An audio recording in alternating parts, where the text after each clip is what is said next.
Va ora in onda Regioniamoci Sopra. Conduce Giuliano Zulin. Buongiorno amici di Regioniamoci Sopra, qui su Radio Libertà con voi Giuliano Zulin. Siamo in un periodo molto importante, geopolitico, strategico, lo sappiamo benissimo dai telegiornali e tutto, è un periodo di grande cambiamento per quanto riguarda l'Unione Europea. Periodo di grande cambiamento per quanto riguarda l'Unione Europea che noi che siamo appunto Regioniamoci Sopra, dalla parte delle regioni, dalla parte di una politica europea, italiana, ovviamente federalista, autonomista, c'è qualcosa di strano di brutto che potrebbe accadere nelle prossime settimane e mesi, perché diciamo che nel prossimo bilancio europeo la famosa politica di coesione regionale rischia di sparire. E il tema è molto molto importante e per non dire grave, nel senso che c'è chiaramente in atto un dibattito su come praticamente deve cambiare il bilancio europeo, quello che dovrà essere diciamo dal 2028 al 2024. Ebbene, scrive tra l'altro il Sole 24 Ore del 12 settembre, pagina 10, dice che la politica regionale europea, così come l'abbiamo conosciuto fino ad oggi, non esisterà più. Questo vuol dire che i famosi fondi di coesione che arrivano, ovviamente che sono fondi che sono risorse che arrivano dagli stati nazionali alla Unione Europea, poi l'Unione Europea le dirotta alle regioni attraverso appunto i famosi fondi di coesione con proposte di investimenti e quant'altro. Sappiamo benissimo che in Italia ci sono delle regioni che spendono bene i fondi di coesione, altre che sono in ritardo, però sono fondi che permettono una certa appunto autonomia di investimenti e di gestione delle risorse proprio ai singoli territori, ai singoli governatori. E questo è importante perché ciò ha permesso a molte regioni di chiaramente affrancarsi e avere un percorso autonomo appunto rispetto magari a quello dello Stato nazionale, parliamo dell'Italia, e hanno permesso anche grandi investimenti e cose interessanti chiaramente per i nostri territori. Adesso il problema qual è? Che dovrebbero sparire questi fondi di coesione, perché a un certo momento leggiamo che appunto la coesione non esiste più come capitolo autonomo del bilancio, ma viene diluita con le altre voci. In totale sono 865 miliardi di euro in 4 anni, circa 100 miliardi in più rispetto al 2021 e 2027, ma l'importo, scrive Giuseppe Chiellino su Sole 24 Ore, non tragga in inganno perché è meno della metà del totale, ovvero quasi 2000 miliardi, mentre nel quadro finanziario attuale il pacchetto pesa oltre 2/3, quindi c'è una netta riduzione. E poi soprattutto si va verso una radicale centralizzazione in 3 direzioni, allora verso gli Stati membri, verso la Commissione e verso la presidenza direttamente della Commissione europea. La previsione di un programma nazionale che ciascuno Stato membro sul modello del PNRR potenzialmente quindi può tagliare fuori le regioni che avranno come interlocutore diretto non più Bruxelles ma il proprio governo centrale. E qui torniamo al discorso nostro famoso dell'autonomia, nel senso che se abbiamo un governo che è amico dell'autonomia, amico delle regioni, allora forse non cambierà magari niente, però se ci sarà un governo, e quindi bisogna stare sempre attenti quando si va a votare sia alle prossime regionali sia poi soprattutto alle politiche quando succederà nel 2027, bisogna stare attenti a votare per qualcuno perché se finiamo nelle mani di un governatore o di un governo che non è più tanto amico dell'autonomia, capite bene che spariranno chiaramente i soldi, i fondi di coesione, o meglio saranno drasticamente ridotti, o bisognerà trattare direttamente con il governo nazionale sul modello appunto del PNRR, che abbiamo visto che non ha portato un grande dialogo tra territori, tra regioni e Stato centrale, al punto che, per dire, il PNRR è stato concepito sia da Giuseppe Conte poi da Mario Draghi per dialogare tra lo Stato centrale e i comuni. Con tutto il rispetto dei comuni, è ovvio che i comuni forse diciamo noi non hanno quella capacità di visione, di organizzazione, di gestione che può avere magari invece una regione che ovviamente ha una vista più leggermente ampia, no? Chiaramente un po' legato alla superficie del territorio che rappresenta una regione, ma soprattutto ha una visione magari anche interregionale, oltre che legata proprio al singolo territorio e al pezzamento di terra, nel caso di regioni piccole. Però il discorso qua è interessante perché per tagliare i fondi alle regioni dovrebbero arrivare 400 miliardi in più sotto il controllo diretto della Commissione, che attualmente non ha. Questo vuol dire chiaramente pieni poteri, maggiori poteri della Commissione, perché i poteri a volte sono importanti solo se sono seguiti da risorse economiche da spendere. Adesso per esempio l'abbiamo visto ultimamente, quando, al di là adesso del giudizio che ognuno ha, ci mancherebbe, quando la Commissione europea ha voluto tagliare i fondi bilaterali UE-Israele in risposta a quello che sta accadendo a Gaza, ecco, parliamo di 12 milioni, non che adesso questi 12 milioni, cioè questi 12 milioni sicuramente non è che cambiano le sorti o mettono in difficoltà Israele, considerando che l'obiettivo era quello, no, della commissaria europea Kaja Kallas, che si occupa della politica estera dell'Unione Europea. Invece se la Commissione avrà 400 miliardi a disposizione, è ovvio che questi soldi, in poche parole, saranno fondamentali per anche imporre una certa linea, no? Non soltanto una linea politica di indirizzo, ma anche proprio una politica di quasi, come dire, di indirizzo quasi costretto, perché se io ho i soldi e tu non li hai, è ovvio che quello che ti dico io ha un valore nettamente superiore a quello che tu puoi pensare o eventualmente a contraddirmi, no? E questo è veramente importante, tant'è che praticamente adesso la proposta della Commissione supera ovviamente l'impostazione alla base della famosa regola della coesione, e cioè che le risorse vengono assegnate alle regioni in modo inversamente proporzionale al livello di sviluppo relativo. Solo per quelle meno sviluppate, su insistenza del vicepresidente Fitto, finora è stato fissato una riserva di 218 miliardi di euro. Però per le altre non c'è alcuna garanzia di ricevere delle risorse europee. Quindi per quanto riguarda le regioni magari in Italia più svantaggiate economicamente, che ai noi sappiamo essere quelle magari del centro-sud, lì c'è una riserva, come abbiamo appena letto sull'articolo del Sole 24 Ore del 12 settembre, pagina 10, che garantirebbe, diciamo, non solo per quelle italiane, ma anche, diciamo, a tutte le altre regioni europee, un qualcosa di una garanzia, ma le altre potrebbero non avere la garanzia di ricevere questi fondi. E cavolo, cioè, sappiamo benissimo che se una regione come la Lombardia, il Veneto, l'Emilia Romagna, ma non solo, Toscana, Lazio, non avesse questi fondi di coesione, insomma, bisogna andare a pescare, non che adesso allora innanzitutto si riducono, poi deve andare a trattare con lo Stato, cioè diventa un qualcosa che cambia completamente delle politiche partite ormai da oltre 20 anni, con le quali le regioni hanno trovato anche un modo, un metodo di lavoro utile, no, chiaramente. Ma ovvio che c'è stata, dopo tutto questo disastro di proposta, una marea di critiche, pesanti critiche e proteste, capito, proprio delle singole regioni, appunto anche quelle più ricche come la Lombardia, e non solo, prima ancora che il provvedimento venga presentato, figuriamoci adesso.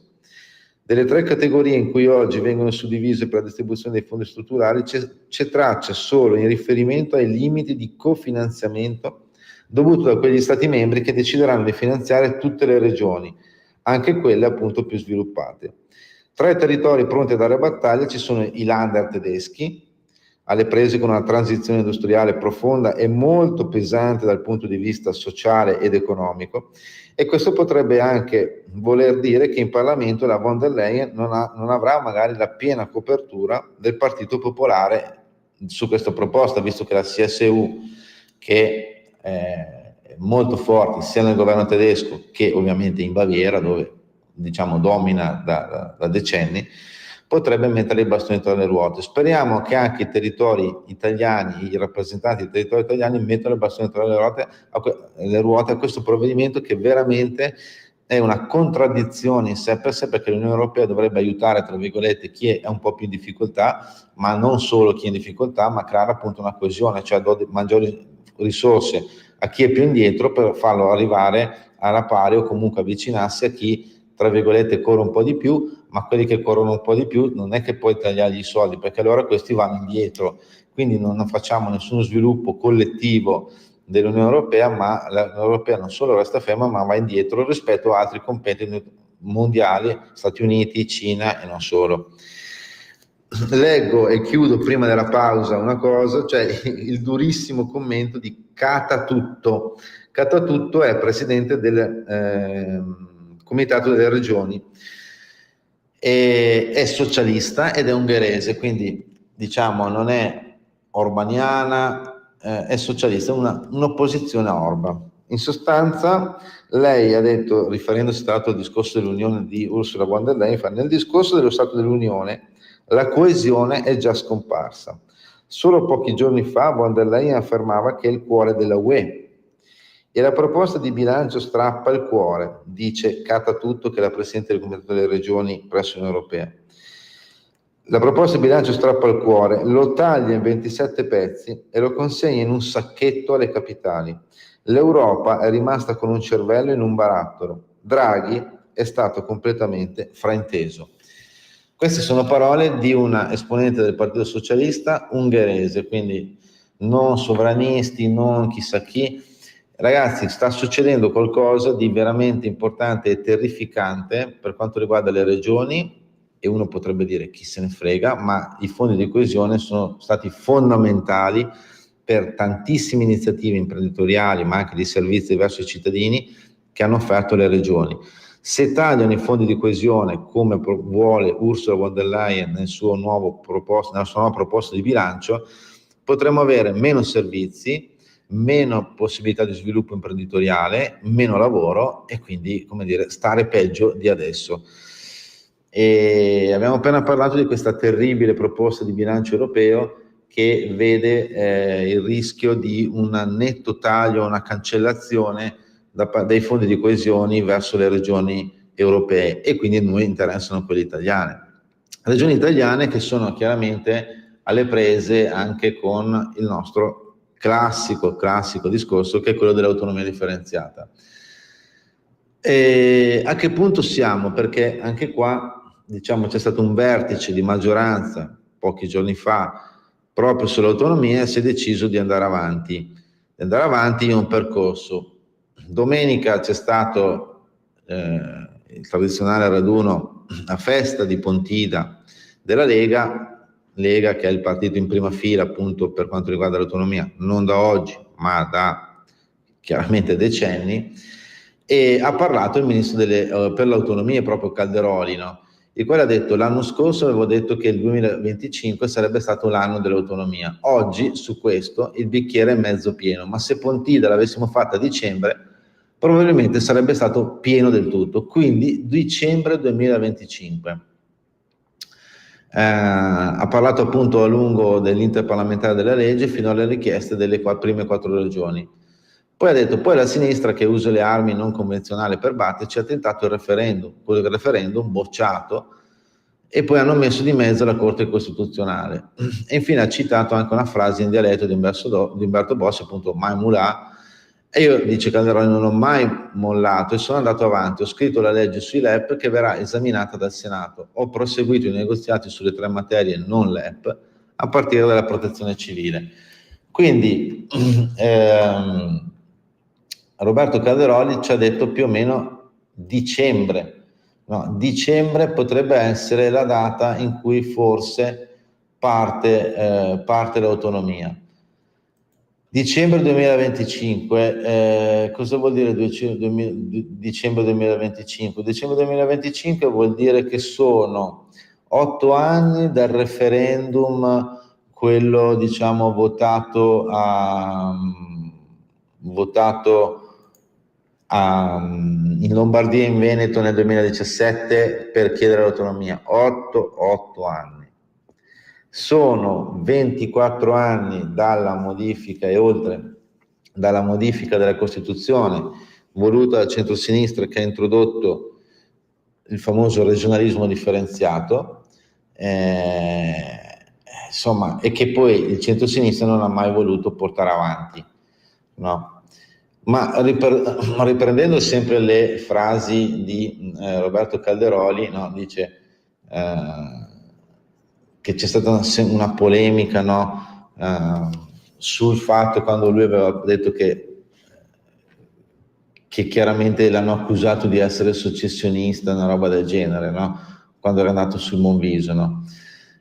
Lui dice: come ministro io ho giurato 4 volte di essere fedele alla Repubblica e di osservare lealmente la Costituzione, nel 2004, nel 2005, nel 2008 e nel 2022.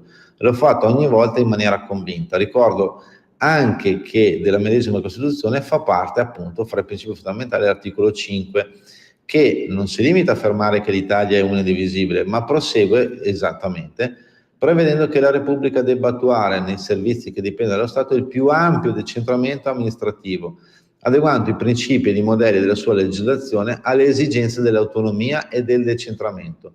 Dico quindi sì all'unità del Paese, ma insieme anche sì all'autonomia e al decentramento.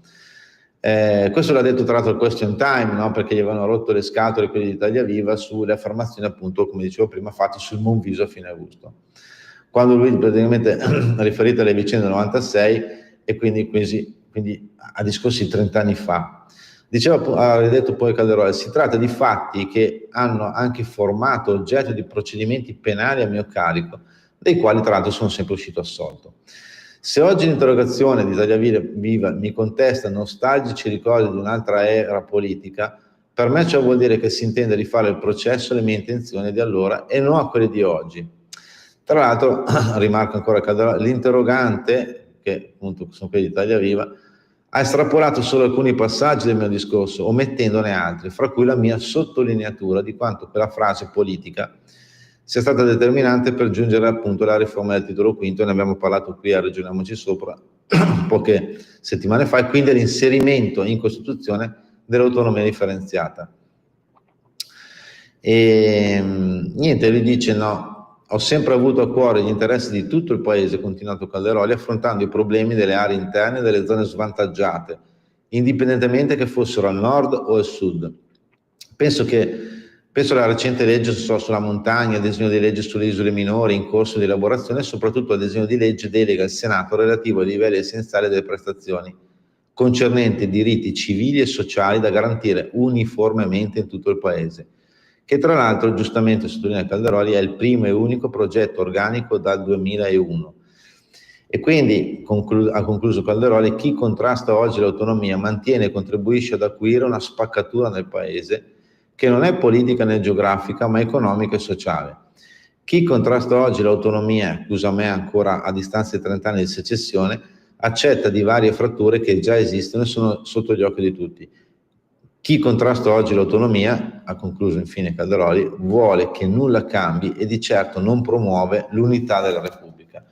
Mi sembrano parole che siano da stracondividere per un semplice fatto che, l'abbiamo detto talmente tante volte, che è proprio chi è contro l'autonomia, primo è contro la Costituzione, essendo presente in Costituzione praticamente l'autonomia. Quindi quando si va in giro, no, a dire l'autonomia bla bla bla, fa schifo, taglia il paese, associazione dei ricchi, tutte queste robe qua, cioè è una roba, come dire, tragica, no? Tragica nel senso che vuol dire non vedere le differenze, no? Ma se vogliamo vedere le differenze, faccio un esempio banale, proprio della simmetria del modo sbagliato di gestire lo Stato, che necessita sicuramente di una riforma, e di una riforma in senso autonomistico, per un semplice fatto, cioè che la quasi totalità delle tasse pagate dagli italiani, cioè l'86%, finisce nelle casse dello Stato centrale. Invece solo poco più della metà poco più della metà della spesa pubblica è in capo sempre allo Stato centrale. Cioè, capito? E questa è la roba preoccupante di questa sperequazione della distribuzione tra entrata e spesa, no? E dice che è preoccupante, e a dirlo è la CGIA di Mestre. Per dire un esempio, nel 2023 il gettito tributario complessivo è stato pari a 613 miliardi. Di questi 529 miliardi, cioè l'86%, sono stati incassati dallo Stato centrale e gli altri invece dalle regioni o dagli enti locali. In realtà invece la spesa pubblica, al netto chiaramente dell'INPS e gli interessi sul debito pubblico, ha sfiorato i 644 miliardi, da lì il famoso deficit. No? Però ecco, di questi 644, 362 sono stati spesi dallo Stato centrale, il 56%, mentre 281, il 44%, sono usciti dalle casse delle regioni e degli enti locali.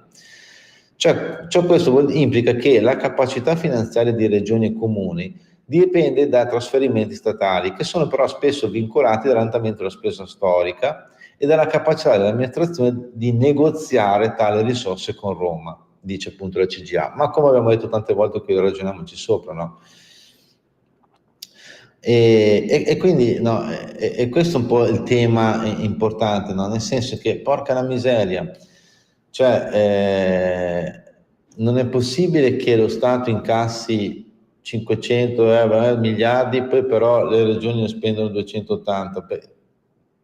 C'è sempre questa trattativa che è brutta perché è politica, e quando c'è la politica di mezzo e non ci sono regole fisse certe, come invece metterebbe in campo l'autonomia, seguendo la riforma costituzionale, ripeto, non che uno se lo inventa la mattina, ecco, cioè è ovvio che dopo, se c'è delle regole certe, hai anche delle responsabilità certe sull'uso delle risorse pubbliche, su come dovrebbero essere spese meglio, ma soprattutto c'è un controllo maggiore da parte del cittadino, no? Nei confronti di come appunto vengono utilizzate le risorse, no?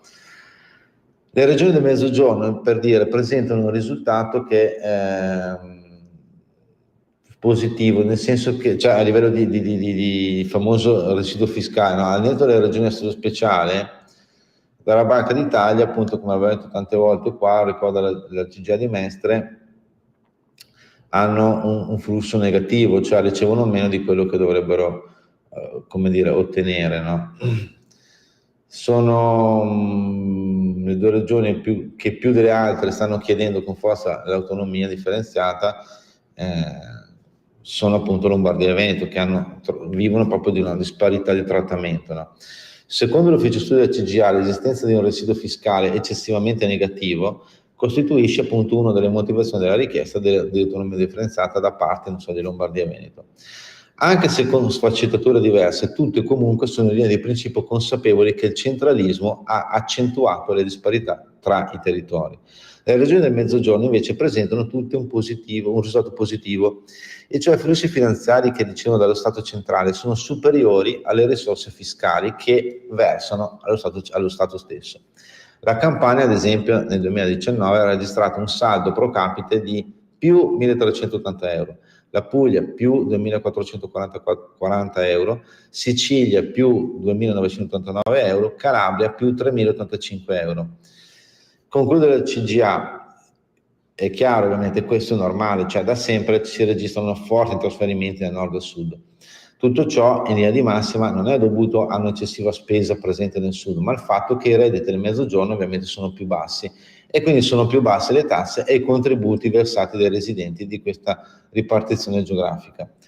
Detto ciò, però, se hai meno risorse, e soprattutto sono risorse che derivano da trattative politiche quotidiane, mensili, annuali, è ovvio che poi non arrivi a un risultato certo che possa permettere la famosa programmazione che va a vantaggio di chi? Dei cittadini. Per cui speriamo che acceleri il processo di autonomia, stiamo all'occhio in Europa a dare battaglia contro questa proposta di riforma che taglierebbe ulteriori soldi alle regioni e quindi ai cittadini. Diciamo sempre che il nostro ultimo fine è il benessere dei cittadini. Noi ci sentiamo prossimamente qui su Radio Libertà, Giuliano Zulin, ragioniamoci sopra, e come sempre buona autonomia a tutti. Ciao!